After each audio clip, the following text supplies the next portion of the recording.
Hi, welcome back to Infinite Creation. Soft and fluffy-ஆன lemon cake ஈஸியாக oven use பண்ணாமல் நம்ம வீட்டிலே எப்படி செய்கிறது வாங்க பார்க்கலாம். ஆக்சுவலாக இது நான் க்ரீம் யூஸ் பண்ணி கொஞ்சம் டெக்கரேட் பண்ணியிருக்கேன். க்ரீம் யூஸ் பண்ணாமலும் இந்த கேக் ப்ரிப்பேர் பண்ணலாம். ஓகே, வாங்க எப்படி செய்கிறதுன்னு பார்க்கலாம். ஃபஸ்ட் லெமனோட தோலை துருவி எடுத்துக்கலாம். இது lemon zest. Lemon juice add பண்ணி தான் இந்த கேக் ப்ரிப்பேர் பண்ண போகிறோம். ஸோ ஒரு லெமன் நான் ஸ்க்யூஸ் பண்ணி எடுத்துக்கிறேன். கேக் பேட்டர்லேயும் இந்த லெமன் ஜூஸ் சேர்ப்போம். அதுக்கப்புறமா லெமன் சுகர் சிரப் ஒன்று ப்ரிப்பேர் பண்ணுவோம். அதுலேயும் இந்த லெமன் ஜூஸ் ஆட் ஆகும். நான் இன்றைக்கி 1/2 கிலோ லெமன் கேக் ப்ரிப்பேர் பண்ண போகிறேன். இந்த அளவுகள் எல்லாமே 1/2 கிலோவுக்கு ஏற்ற மாதிரி இருக்கும். முதல்ல 3 முட்டையோட வெள்ளைக்கருவை தனியாக எடுத்துடலாம். இதை தனியாக எடுத்துகிட்டு நல்லா பீட் பண்ணி வச்சுக்கலாம். கடைசியில் இதை நம்ம கேக் பேட்டரோட மிக்ஸ் பண்ணுவோம். இது எதுக்கு பார்த்தீங்கன்னா, இந்த கேக்கு இன்னும் நல்லா ஸ்பாஞ்சியாக சாஃப்டாக ஃப்ளஃபியாக இருக்கும். அதுக்காக தான் இதை நல்லா பீட் பண்ணிவிட்டு கடைசியில் சேர்ப்போம். அதே மாதிரி முட்டையோட மஞ்சள் கருவையும் தனியாக அடித்து வச்சிடலாம். இந்த வெள்ளைக்கரு 2-3 நிமிஷத்துலேயே நல்லா பொங்கி வந்துடும். இது கொஞ்சம் திக்காகிற வரைக்கும் இதை அடிக்கணும்.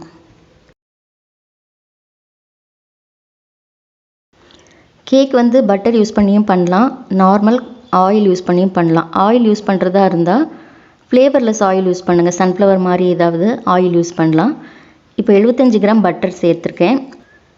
ஆயில் யூஸ் பண்ணுறதா இருந்தால் 1/2 கப் அளவு ஆயில் சேர்த்துக்கலாம்.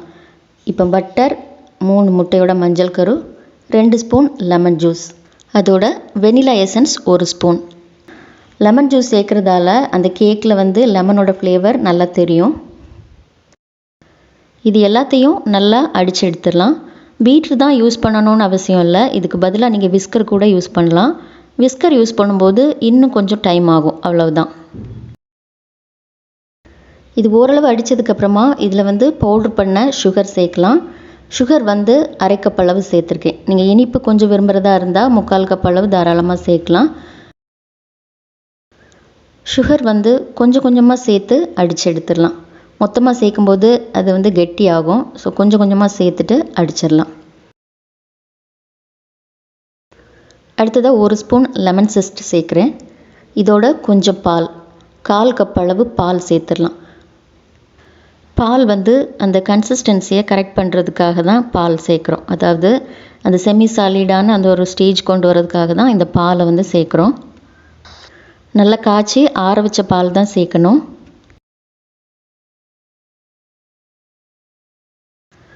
அடுத்ததாக ட்ரை இன்க்ரீடியன்ட்ஸ் ரெடி பண்ணிடலாம்.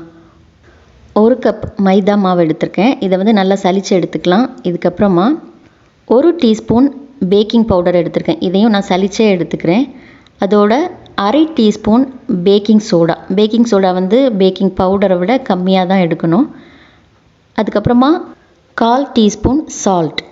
இந்த சால்ட்டு கேக்கோட டேஸ்ட்டை இன்னும் என்ஹான்ஸ் பண்ணோம். அதுக்காக தான் நம்ம உப்பு சேர்க்குறோம். உப்பு தேவையில்லைன்னா இந்த ஸ்டெப்பை நீங்கள் ஸ்கிப் பண்ணிக்கலாம்.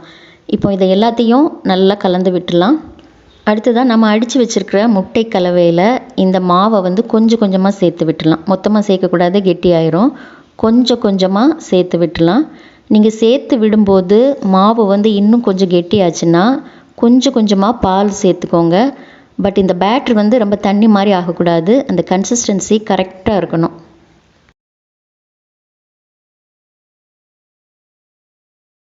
பேட்டர் ரெடி ஆகிடுச்சு. கடைசியாக முட்டையோட வெள்ளைக்கருவை இதில் சேர்த்துடலாம். வெள்ளைக்கரு மிக்ஸ் பண்ணும்போது ரொம்ப பக்குவமாக மிக்ஸ் பண்ணணும். அதாவது ரொம்ப மென்மையாக மிக்ஸ் பண்ணணும். ஃபாஸ்ட்டாக அதை கலந்து விடாமல் பக்குவமாக அதை கலந்து விட்டுறணும்.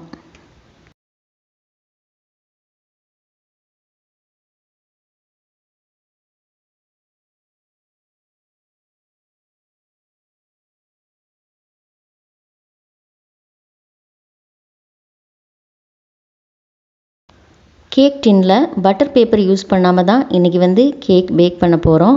நான் இப்போ பண்ண போகிற மெத்தட்லேயும் கேக் ரொம்ப ஸ்மூத்தாக ஈஸியாக வெளியே வரும். முதல்ல கேக் பேனில் கொஞ்சம் பட்டரை ஃபுல்லாக அப்ளை பண்ணிக்கோங்க. அதுக்கப்புறமா மைதா மாவு எல்லா இடத்துலையும் படுற மாதிரி தூவி விட்டுக்கலாம்.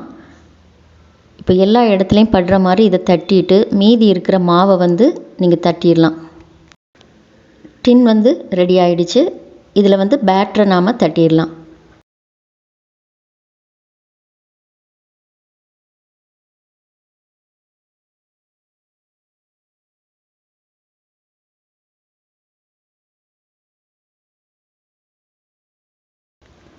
டின்னில் பேட்டர் சேர்த்ததுக்கப்புறம் டின்னை வந்து நல்லா தட்டி விட்டுக்கோங்க. பேட்டர் வந்து எல்லா இடத்துலையும் ஈவனாக ஸ்ப்ரெட் ஆகும். அதோட உள்ளே இருக்கிற ஏர் பபிள்ஸ் எல்லாமே ரிலீஸ் ஆகும். உள்ளே ஏர் பபிள்ஸ் இருந்ததுன்னா கேக் வந்து பேக் ஆனதுக்கப்புறமா நம்ம கட் பண்ணி பார்த்தோன்னா உள்ளே வந்து பெரிய பெரிய ஹோல்ஸ் இருக்கும், ஓட்டை ஓட்டையாக இருக்கும். ஸோ அது இல்லாமல் இருக்கணும்னா இந்த ஏர் பபிள்ஸ் எல்லாமே நல்லா ரிலீஸ் ஆகணும்.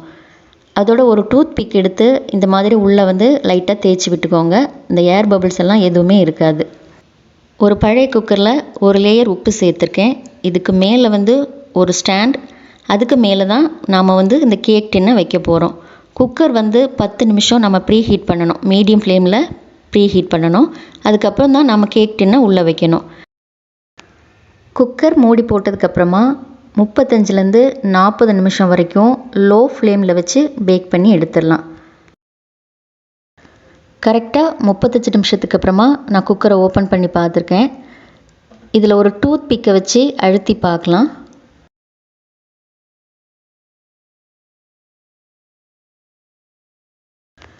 பிசு பிசுப்பு எதுவுமே இல்லை.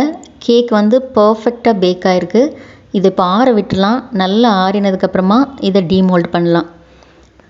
கேக்கோட பேஸ் வந்து ரொம்ப பர்ஃபெக்டாக வந்திருக்கு. அந்த கலர் வந்து கரெக்டாக இருக்குது. நம்ம பட்டர் பேப்பர் யூஸ் பண்ணாமலும் இது அழகாக டீமோல்ட் ஆகி வெளியே வந்திருக்கு.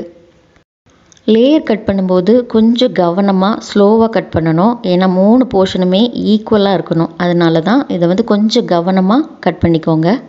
ஃபஸ்ட்டு வந்து கேக்கோட அவுட்ரு லேயரெல்லாம் லைட்டாக கட் பண்ணி விட்டதுக்கப்புறமா உள்ளே வந்து கட் பண்ணி எடுத்துக்கலாம். அப்போது வந்து 3 லேயருமே ஈவனாக ஈக்குவலாக கிடைக்கும். 3 லேயரையுமே பர்ஃபெக்டாக ஈவனாக கட் பண்ணியாச்சு. கேக் வந்து உள்ளே ரொம்ப பர்ஃபெக்டாக இருக்குது. நல்ல ஸ்பான்ச்சியாக இருக்குது. அடுத்ததாக லெமன் சுகர் சிரப் வந்து தயார் பண்ணிடலாம். விப்பிங் க்ரீம் வந்து நம்ம அப்ளை பண்ணுறதுக்கு முன்னாடி இந்த சுகர் சிரப்பை வந்து அந்த கேக் மேலே ஊற்றி விடணும். ஸோ 2 ஸ்பூன் லெமன் ஜூஸ் எடுத்திருக்கேன். சுகர் 1/4 கப்பு, 1/2 கப் அளவு தண்ணி,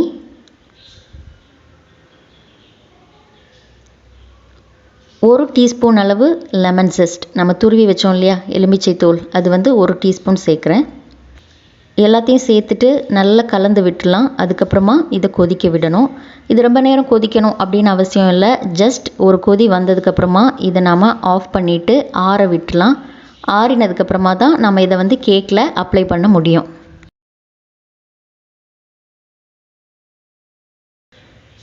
லெமன் சுகர் சிரப் வந்து ரெடி ஆயிடுச்சு. அடுத்ததாக நம்ம விப்பிங் க்ரீம் வந்து ரெடி பண்ணணும். விப்பிங் க்ரீம் ரெடி பண்ணுறதுக்காக அதை அடிக்கக்கூடிய பவுல் அண்ட் பிளேடு வந்து நான் 10 நிமிஷத்துக்கு ரெஃப்ரிஜரேட் பண்ணி எடுத்திருக்கேன்.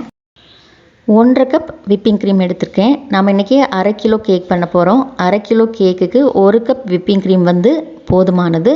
பட் நாம் கொஞ்சம் எக்ஸ்ட்ரா மேலே டெக்கரேஷன் ஏதாவது பண்ணுறோம் அப்படின்னா கூட ஒரு 1/2 கப்பு எடுத்துக்கலாம். 1/2 கப் விப்பிங் க்ரீம் வந்து நான் இன்றைக்கி எடுத்திருக்கேன். இது வந்து நல்லா பீட் பண்ணி எடுக்கணும். இந்த விப்பிங் க்ரீம் வந்து நல்லா ஸ்டிஃப் ஆகிற வரைக்கும் அதை நல்லா அடித்து எடுக்கணும். 1/2 கப் விப்பிங் க்ரீம் அடித்து எடுக்கிறதுக்கு கிட்டத்தட்ட 8லேருந்து 10 நிமிஷம் ஆகும். சில நேரங்களில் 1-2 நிமிஷம் கூட கொஞ்சம் எக்ஸ்ட்ரா ஆகலாம். அது வந்து ஒவ்வொரு பீட்டரை பொறுத்தது. இந்த விப்பிங் க்ரீம் வந்து நல்லா ஸ்டிஃப் ஆகிற வரைக்கும் அடிக்கணும். ஸ்டிஃப் ஆனால் தான் கேக்குக்கு மேலே நாம் அப்ளை பண்ணும்போது அது கரெக்டாக செட் ஆகும். க்ரீம் அடிக்கும்போது பீட்டரோட ஸ்பீட் வந்து நம்ம ஸ்டெப் பை ஸ்டெப்பாக தான் வந்து இன்க்ரீஸ் பண்ணணும். 1 2 3 அப்படி தான் போகணும். எடுத்த உடனே நம்ம ஃபாஸ்ட்டாக வச்சிட்டோம் அப்படின்னா க்ரீம் வந்து கரெக்ட் கன்சிஸ்டன்சியில் கிடைக்காது. க்ரீம் அடிக்கும்போது ஹீட் வந்து ப்ரொடியூஸ் ஆகாமல் இருக்கிறதுக்காக தான் அந்த பவுல் அண்ட் பிளேடை வந்து நம்ம 10 மினிட்ஸ் ரெஃப்ரிஜரேட் பண்ணோம். இப்போ வந்து கேக்கில் வந்து சுகர் சிரப் வந்து அப்ளை பண்ணிடலாம். 3 லேயர்லேயுமே நம்ம தனித்தனியாக இந்த லெமன் சுகர் சிரப் வந்து அப்ளை பண்ணணும். சிரப் நிறைய ஊற்றிட்டோம் அப்படின்னா நம்ம அந்த கேக் எடுத்து ஒன்று மேலே ஒன்று அடுக்கும்போது அது உடஞ்சி விழுந்துடும். அதனால் சிரப் வந்து ஒரு அளவுக்கு ஊற்றினா போதும். ஜஸ்ட் அந்த கேக்கில் வந்து அந்த சிரப்பு இறங்கணும், அந்த அளவுக்கு நம்ம ஊற்றி விட்டால் போதும்.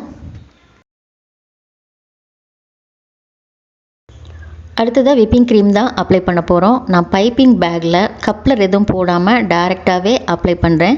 இந்த மெத்தடில் பண்ணும்போது கொஞ்சம் ஈஸியாக அப்ளை பண்ண முடியும். 3 லேயரையுமே இதே மாதிரி க்ரீம் வந்து அப்ளை பண்ணிடலாம்.